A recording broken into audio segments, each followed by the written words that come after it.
impeachment trial brief na tinatawag, si Senator Jesus Escudero na po ang napagkasunduan ng majority na maging presiding officer ng impeachment court?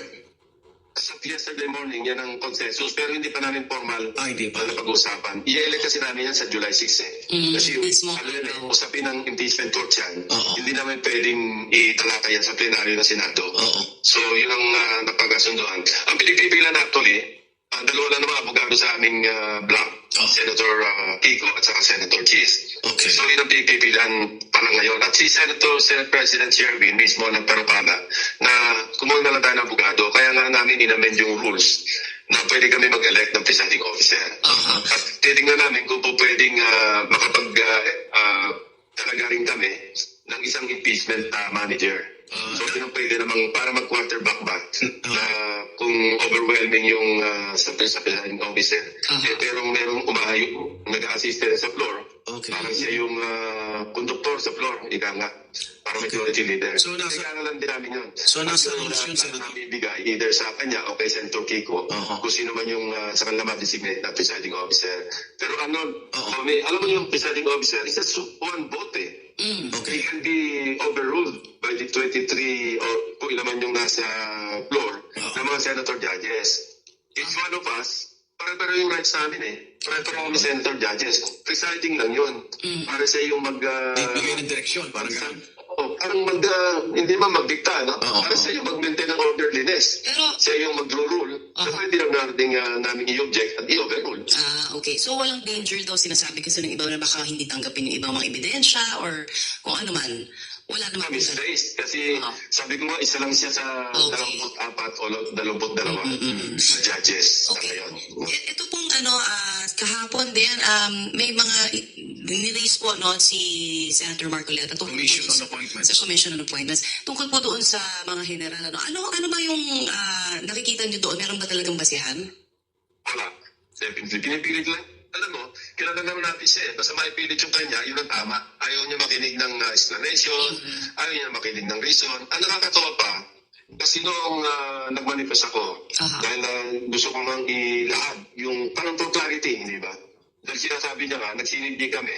Pero, alam mo, itong special session na tinawag, hindi naman pwede itong bilangin na panibagong regular session. Yes. Ang talakarin kasi dyan, kapag nomination, Congress is in session. Pero naibigay yung kanilang ad interim, which was perfectly legal, bago silang birthday, yung 55th or kung ano man yung birthday nila, before the 1-year ban. Yes, sir. Mga April nga eh, yung nung lumabas yung ad interim appointments nila, nung bakasyon ng April, merong 14, merong 10, iba-ibang petsa.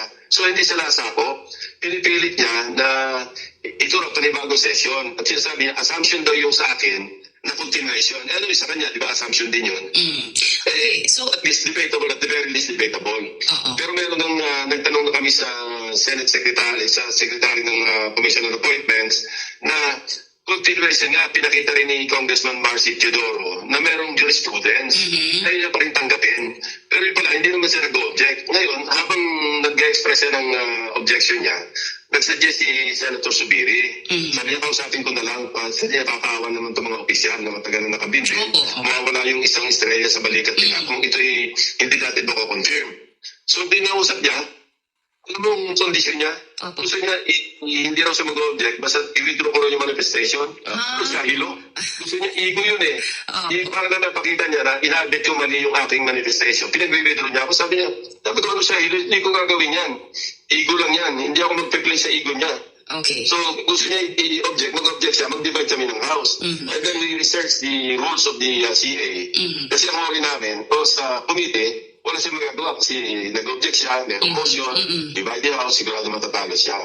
Ang muna naging worry ko nung concern ko, baka pagdating sa plenaryo, invoke niya yung Section 20. Yung Section 20, under our rules, ano yun eh, one-man veto yun eh. Hindi pwedeng i-debate yun. Parang binito niya yung buong plenaryo. Pero nakita namin sa rules, nakakita si Assistant Minority Leader, si Tommy Pet, Albano. Na pag last day ng session, hindi may invoke yung Section 20. Sabi ko, go na tayo. Tuloy na natin to. Siguro, napagtanto niya rin na hindi uubra yung Section 20. Hindi na rin siya nag-object, nag-manifest sa pangalan support. Pero ba't mong guguluhin? Minamadali na nga, alauna pasado na, hindi pa kami nagla-lunch. Eh, sa nakita ko, nag-lunch na siya sa lounge eh. Oh. Busog na siya eh. Oh. Sir, yung sabihin pa natin kasi talaga hong iba-iba yung yung interpretasyon. Sabi nga doon sa sinasabi na sa impeachment, 2/3 vote ang kailangan. Sa inyo po, ang pinapanukalan nyo, pwede nyong hilingin sa Senado na magbigay po ang Sandigan Bayan ng ng permiso na maka-attend po yung ilan sa mga walang senador na para maka-attend sila sa plenaryo. Dahil wala pang finality yung Oo, kaso. opo. Pero according naman din ho doon sa prosecution team, sabi nila parang kung sino lang daw ang nandoon at present, that should constitute the 2/3 vote na.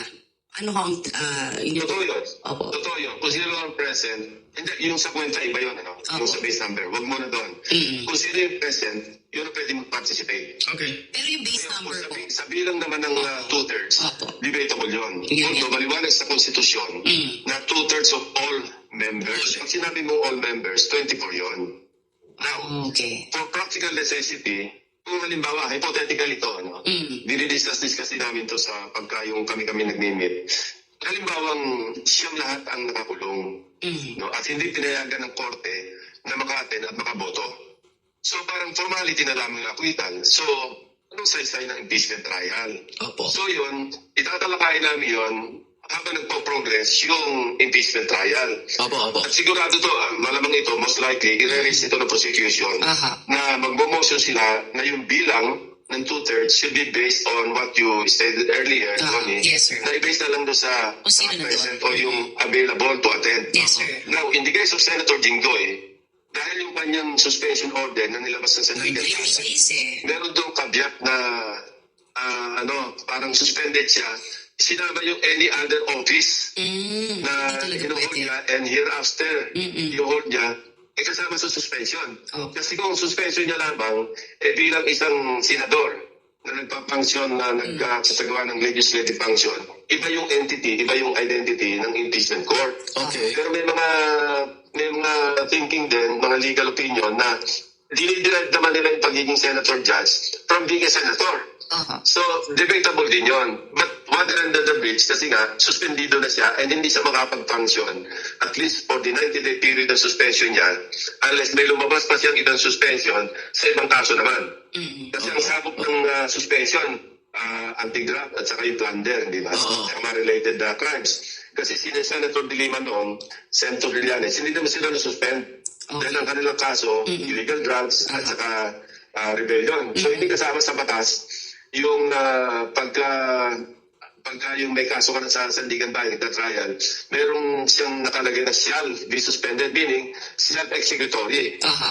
Dahil nga lang yung Sandigan Bayan, parang on the side of caution, hindi sila mag-rule ng motu proprio, ayaw na i-implement yung self-executory yung suspension. So naghihintay sila ng comment, Yes, sir. coming from the camp of the legal defense. Yun nga nangyari, hindi yata nakapag-comment na, so in-implement na yung suspension, parang after 10 days. Senator Lacson, hanggat hindi pa malinaw yan, isa bilang-bilang na yan, nandun pa rin tayo sa 16 votes to convict. Yes. At kung hindi naman talaga ma-attain yung 16 votes, tuloy ang impeachment. O kung 15 lang kayo, dahil makakulo yung iba, tuloy pa rin ang... Ni Ombudsman Remulla, di ba, 10 yung inisisigan nila? So kung hindi aabot ng 16, tuloy pa rin ang impeachment trial kahit alam nyo na hindi ma-achieve yung 16 to convict. Tama ba?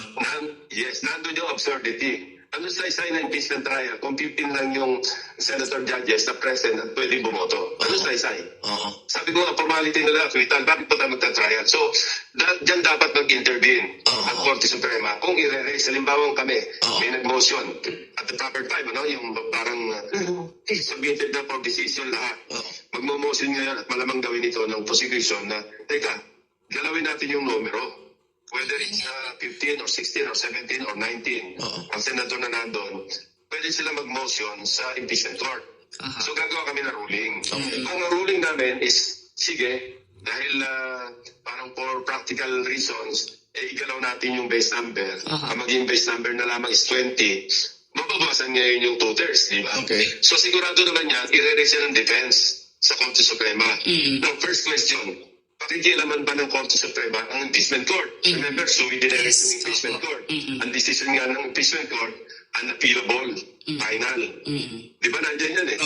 So, but then, Ang Supreme Court naman, meron silang invoke yung sasabing Rule 65, pagka mayroong grave abuse of discretion, maski anong ahensya, maski anong department, Pwede silang gumalaw. yan, legislative branch, pwede sila manghimasok. So sa akin, kung ako yung tatanungin, mas mainam nang sila na yung mag-interpret yan. Tama. Dahil kung kami, maraming question. Kasi kritika yan. Samantalang Court Suprema, they're beyond politics, di ba? Pag mag-rule sila na pwedeng galawin o hindi pwedeng galawin, walang makapag-question. Pero, Meron din, pero hindi ika nga, hindi makukulayan tulad ng kung kami lang sa impeachment court ang magsasabi Self-service. na nagbabalaw yung numero. okay. Kasi kung babalikan natin, hindi iniisip ng mga nagbalangkas ng konstitusyon Na na mangyayari. itong impeachment, proceeding na ito, impeachment court, makukulong yung mga impeachment, Pero- mga senator judge, di ba? Senator, hindi nila naisip yun eh. Kaya nga, yun yung nandun yung pagiging vague. Kaya kailangan mangimasok ang Supreme Court, Pero, Yung masinga yung bilang, hindi naman sinabing 2/3 of 24 members eh. of all. 2/3 of all Of all members. members. Ang alam ko siguro ang kanilang reason doon. Present. Kasi pwedeng gumalaw yung number of seats sa Senate. Halimbawa, magkaroon ng amendment sa Constitution, ginawang 36 na yung senators. So yung 2/3, gagalaw yun. Pero nakabase na sa 36. So siguro, iniisip ng mga framers, of all members na lang, para kung gumalaw man lang yung madagdagan yung seats sa Senate, at least 2/3 is 2/3. Siguro ganon. I don't know. Ay, Hindi naman sir, ito hindi ko kasi- natin nakikita yung transcript ng kanilang diskusyon nung Concon, di ba? sabi ko kasi ni dating Senate President Franklin Drilon nung na-interview ho namin dito rin, parang in a way sinasabi niya na kung hindi reasonable para mapapunta po lahat ng mga ibang senador ho na mawawala during the impeachment trial, talagang dapat ibalangkas na kung sino lang nandoon at present kasi it will not make sense for any of them to come kung hindi naman sila din kung makakapagtanong or talagang nandun sila for the whole duration. Totoo yun. Pero sabi ko Constitution na liwanag, ang pwede lang mag-interpret yan, Korte Suprema. Korte Suprema. Pwede namin interpret per level. Pero kung may magre-rest ng issue sa Supreme Court at sabihin nilang hindi, grave abuse of discretion yan, let's stick to 2/3 to 16 as the 2/3 votes of 24 senators. Wala kami magagawa doon. Okay. Pero pwede, mag-rule kung mayroong motion kung darating doon. Pero when you talk to lawyers, you can hear as many opinions eh. Yes. Sa akin naman, ang attitude ko lagi is pagka-interpretation o final interpretation ng saligang batas o pangkaraniwang batas, Korte Suprema yan eh.